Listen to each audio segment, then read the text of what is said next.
স্বাধীনতা বিরোধীরা এখনো দেশ বিরোধী ষড়যন্ত্র করছে।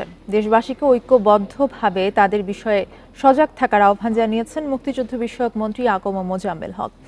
ঐতিহাসিক মুজিবনগর দিবসের অনুষ্ঠানে এসব কথা বলেন তিনি। ভোর থেকে নানা আনুষ্ঠানিকতার মধ্য দিয়ে মেহেরপুরে পালিত হয়েছে ঐতিহাসিক মুজিবনগর দিবস।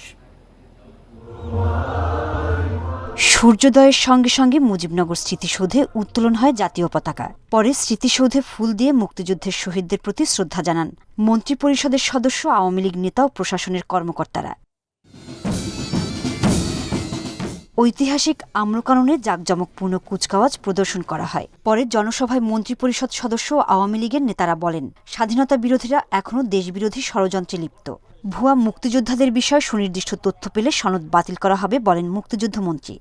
সুনির্দিষ্ট কোনো তথ্য জানা থাকে যে মুক্তিযুদ্ধ হয়েছে, অভিযোগ দেওয়া হলে যথাযথ তদন্তের মাধ্যমে সেটা অবশ্যই বাতিল হবে।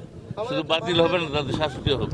স্বাধীনতা বিশ্বাস করে না, এরা সবসময় এই সরকার বিরুদ্ধে ষড়যন্ত্র করে যাচ্ছে যাতে এই উন্নয়ন অগ্রগতি ব্যাহত করার জন্য।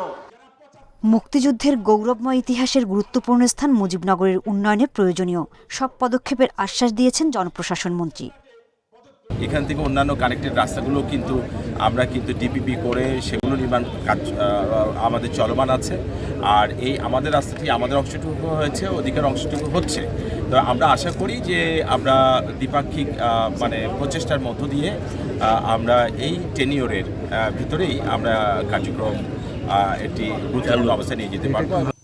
দিবসটি উদযাপনে আলোচনা সভার পাশাপাশি সাংস্কৃতিক অনুষ্ঠানের আয়োজন করে প্রশাসন। Independent news.